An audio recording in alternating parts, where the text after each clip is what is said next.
Good morning. Y'all look all happy to see me this morning.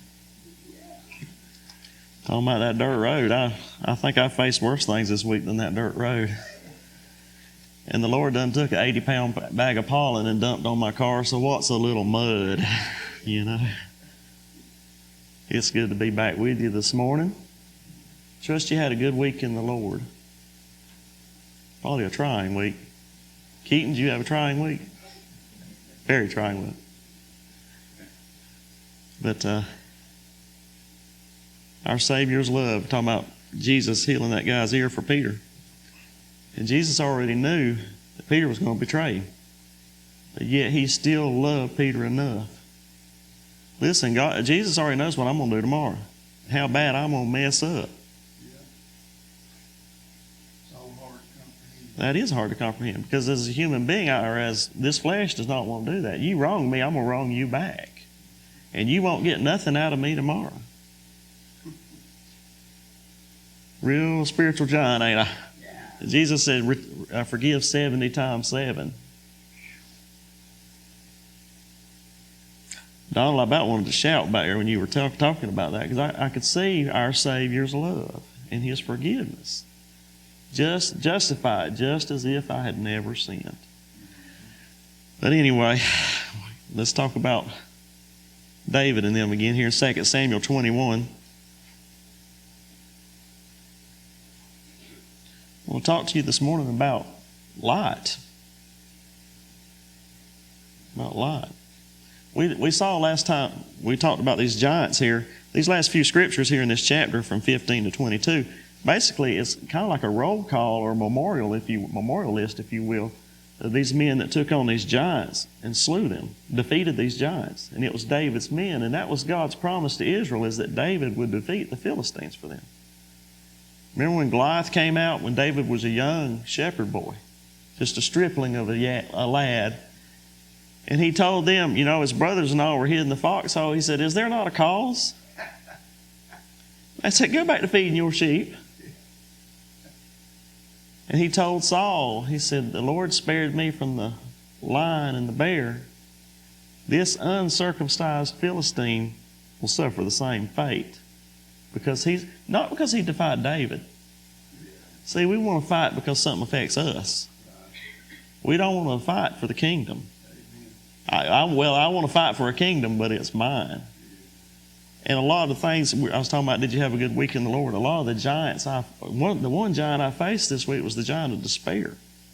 It just seemed like everything that could go wrong went wrong. And my wife said, well, you know, like John Smith said, it's what the Lord has for us. I said, yeah, when I get to church, I'm going to slap him for reminding me that it is what the Lord had for me. Exactly what the Lord had for me. And He's never made a mistake. So who's wrong there? I'm the one making the mistake. I had an old preacher who used to say, I'm kicking out of the traces. I'd talk about plowing or something. The old mule would get out and jump rows or something. That's me, I'm jumping rows here. But talking about the light here, let's read, y'all saw last week where we looked at how Abishai succored David from the giant. And I want to focus on the last part of verse 17 there, where they told him, thou shalt go no more out to battle with us, thou quench not the light of Israel. Thou quench not the light of Israel. What were they worried about here? Well, as we saw last week, David waxed faint. And when the giant saw he was faint, he thought that was an opportunity for him to kill David. So that giant was trying to extinguish the light of Israel, if you will. I told y'all last week, one of the biggest temptations I face is the temptation to leave the fight. Get out of it. I'm tired of it. Leave my fellow brothers and sisters on the battlefield to face this. I sent this, I type these up every week when I do them, and I emailed that to my brother last week about the giants, because for some reason that resonated with me about him, and he printed it out, and it was sitting on the table there at their house, and my dad picked it up and read it.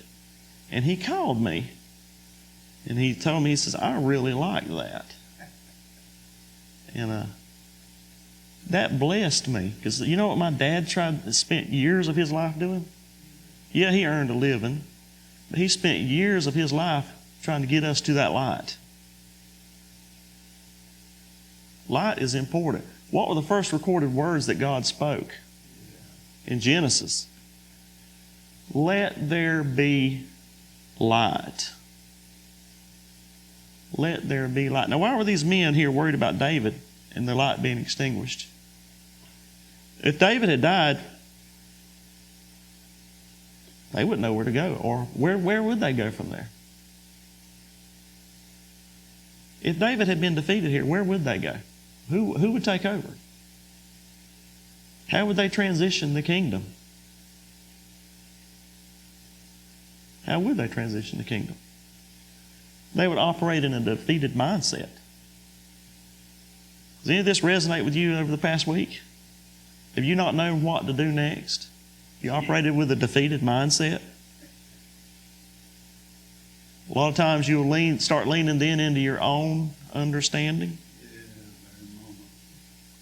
So I want to ask y'all this morning, now listen, we're commanded to be the light of the world, I know.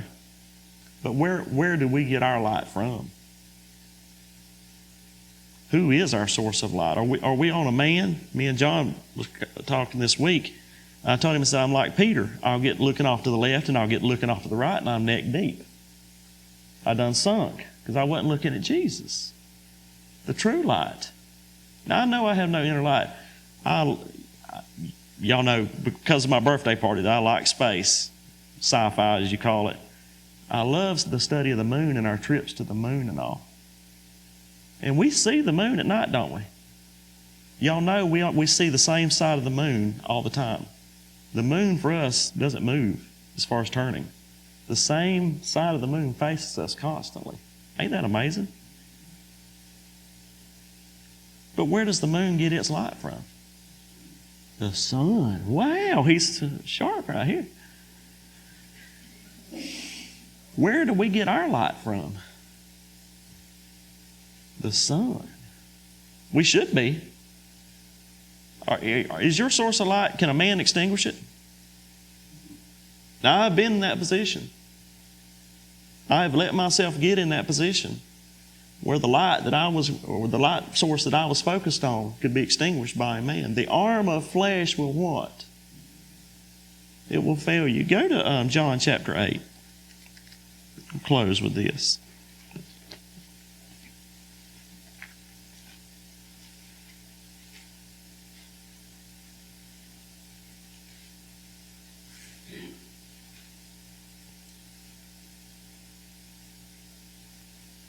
We know here in John chapter 8,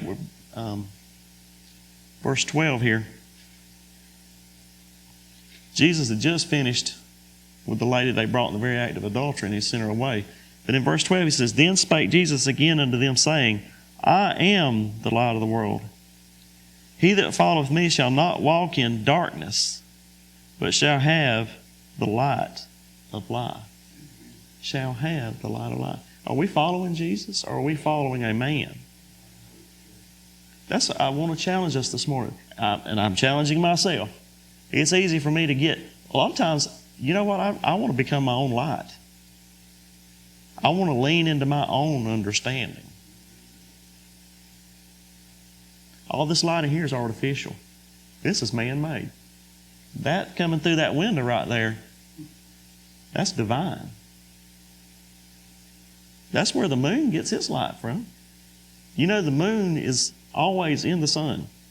Half of the moon is always lit, even though we don't see that. Are we always lit by him?